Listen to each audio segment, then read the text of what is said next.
Good evening friends, welcome to SP Education.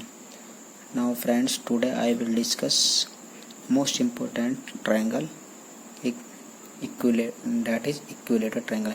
Equilateral triangle एक ऐसा triangle है जिससे एग्जाम में आपसे क्वेश्चन पुटअप किया जाता है हर एग्जाम में।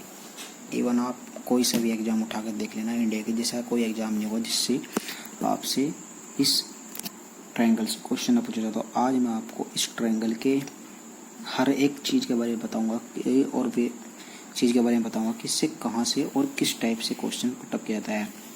तो ज़्यादा समय वेस्ट ना करते हुए आइए अपने टॉपिक को शुरू करते हैं। जैसे आपको मेरे बोर्ड पे दिख रहा होगा, मैंने लिखा हुआ है इक्विलेटरल ट्रायंगल। इक्विलेटरल ट्रायंगल का मतलब क्या होता है? समबाहु त्रिभुज। समबाहु त्रिभुज मतलब समान भुजा वाला, जिसकी सारी भुजा समान हो। जैसे कि मैंने एक ट्रायंगल बनाया हुआ है ABC। इसमें क्या है, प्रत्येक साइड क्या है ए और प्रत्येक एंगल 60 डिग्री है। ये इक्विलेटरल ट्रायंगल की प्रॉपर्टी होती है कि every side of equilateral triangle is equal. That means AB बराबर BC बराबर CA बराबर A। एंड दूसरी प्रॉपर्टी क्या होती है इसकी, every angle of equilateral triangle is equal, अर्थात angle A equal to angle B equal to angle C बराबर 60 डिग्री। ठीक है। पेरीमीटर क्या होता है? आप जानते हैं कि किसी भी ट्रायंगल का पेरीमीटर क्या होता है, तीनों साइड का सम। तो यानी कि पेरीमीटर क्या हो जाएगा, 2S बराबर AB plus BC plus CA, और यानी कि हमें पता है कि AB plus BC plus CA की वैल्यू क्या होगी 3, यानी कि 2S बराबर 3A। ठीक है, आप डायरेक्ट इसमें लगा सकते हैं। आप बात करते हैं इसके एरिया की। एरिया क्या होता है? किसी भी ट्रायंगल का एरिया, आप जैसे कि ट्रायंगल बना लिया हमने, इसमें हाइट शीट्स एक हमने शीट्स लंब डाल दिया, ठीक है, BC पर। तो आप जानते हैं किसी भी ट्रायंगल का एरिया, नॉर्मल ट्रायंगल का आप किससे निकालते हो? एरिया जो होता है वो 1/2 बेस इंटू हाइट। ठीक है, तो 1/2 बेस का है BC इंटू हाइट का है AD, तो डेल्टा बराबर 1/2 A इंटू H। ये तो इसका एक होगा जनरल फॉर्मूला जो आप किसी भी ट्रायंगल में लगा सकते हो। ठीक है, आप किसी भी ट्रायंगल में लगा सकते हो, चाहे आपका भी समबाहु त्रिभुज हो या फिर समद्विबाहु त्रिभुज, इवन कोई भी ट्रायंगल हो, आप उसमें ये फॉर्मूला लगा सकते हो। ये तो जनरल फॉर्मूला है।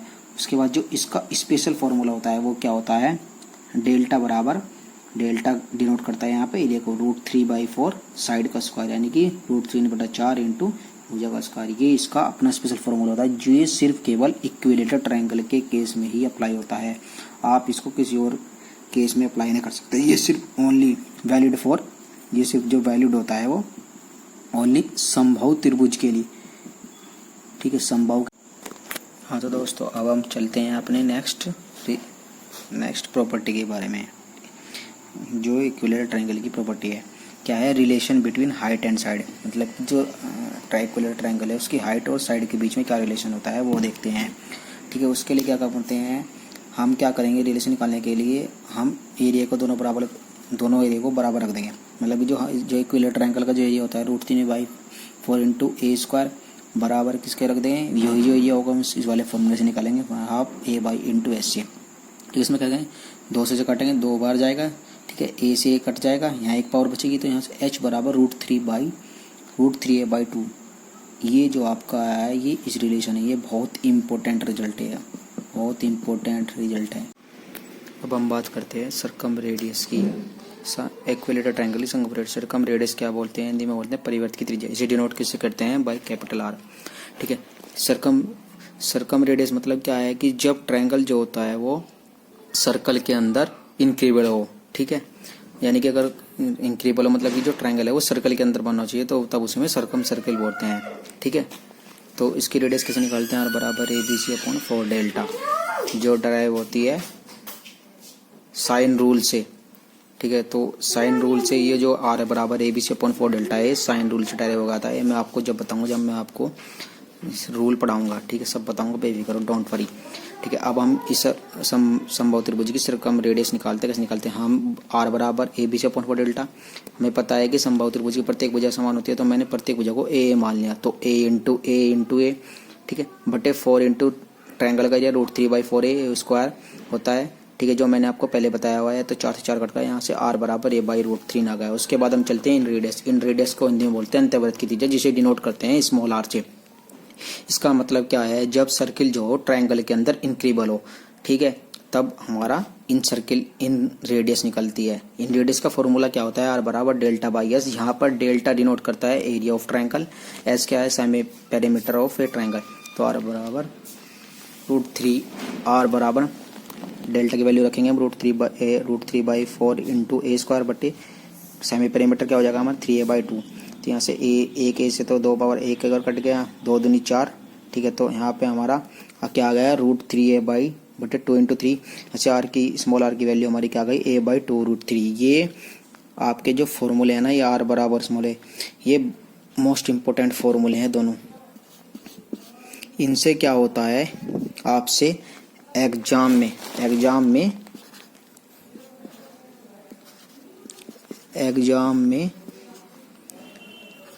डायरेक्ट क्वेश्चन फ्रेम किए जाते हैं।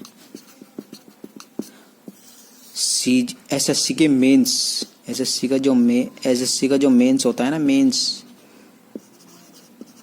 उसमें भी यहाँ से एग्जाम डायरेक्ट क्वेश्चन पुटअप किए जाते हैं, ठीक है। तो करते हैं relationship between R and small R, मतलब कि कैपिटल आर और स्मॉल आर के बीच के क्या रिलेशन होता है। अभी जैसे मैंने आपको बताया है ड्राइव करके कि आर बराबर क्या आता है a/√3 समबाहु त्रिभुज के केस में, और स्मॉल आर बराबर a/2 √3। तो हम क्या करेंगे, इक्वेशन फर्स्ट को इक्वेशन 2 से डिवाइड कर देंगे। तो a/√3 बटे a/2 √3, यहाँ से √3 कैंसिल हो जाएगा, a से a कैंसिल हो जाएगा। तो आर बटे आर का यानी कि आर और स्मॉल आर के बीच का जो रेशियो आ गया वो 1/2 आ गया। ये आपको हमेशा याद रखना है, बहुत इम्पोर्टेंट है। इससे भी डायरेक्ट क्वेश्चन फ्रेम किए जाते हैं एग्जाम में, ठीक है। अब हम बात करते हैं relation between R and arch, यानी कि आर का रिलेशन हाइट में क्या होता है। आर बराबर a/√3, वही बस सीधा ये फॉर्मूला लगाऊंगा, h बराबर √3a/2 मैंने आपको पहले निकाल के दिखाया हुआ है। तो हम क्या करेंगे, दूसरी इक्वेशन से a की वैल्यू पुट करेंगे पहली इक्वेशन में। तो r बराबर 1/√3, यहाँ पे a की वैल्यू क्या जाएगी 2h/√3। तो क्या होगा आपका r की जो वैल्यू आएगी वो 2h/3, ठीक है। ये भी आपका एक रिजल्ट है, बहुत इंपॉर्टेंट।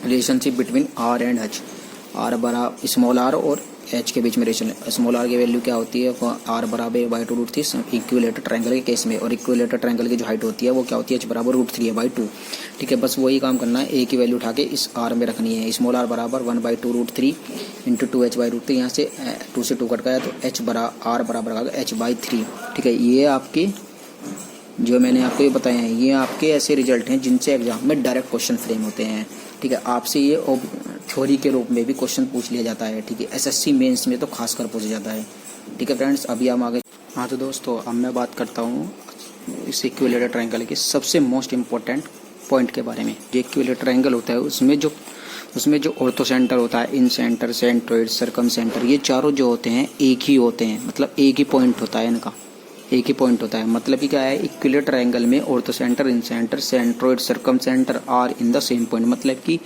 ये चारों जो पॉइंट है, ये चारों जो पॉइंट है वो एक ही पॉइंट पे होते हैं। इसका मतलब एक ही पॉइंट पे होते हैं तो क्या हुआ, इन इक्विलेटरल ट्रायंगल में क्या होते हैं, orthocentre, incentre, circumcentre and centroid are in collinear, मतलब कि संरेख होती हैं, चारों बिंदु संरेख होते हैं। संरेख का मतलब क्या होता है, area of triangle is equal to 0। अगर आपको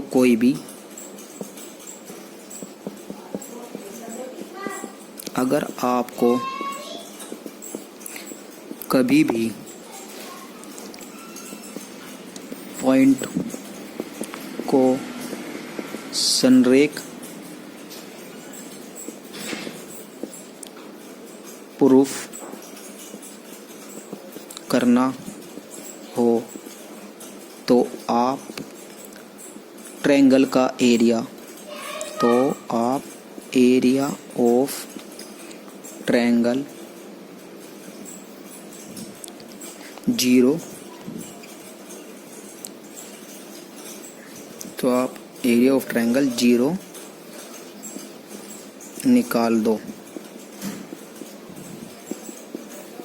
ठीक है। संरेख का मतलब ये होता है कि उनसे बनने वाले ट्रायंगल का एरिया 0 होता है, ठीक है फ्रेंड्स। आई थिंक, हाँ तो दोस्तों मैंने आपको इक्विलेटरल ट्रायंगल के बारे में जितनी पॉसिबल हो सकती थी उतनी जानकारी दी है, उतनी सारी जानकारी दिया। आप इन सभी चीज़ों को अच्छे से पढ़ना और आपको आने वाले एग्जाम में इनसे बहुत फ़ायदा मिलेगा, ये मेरा आपसे प्रॉमिस है।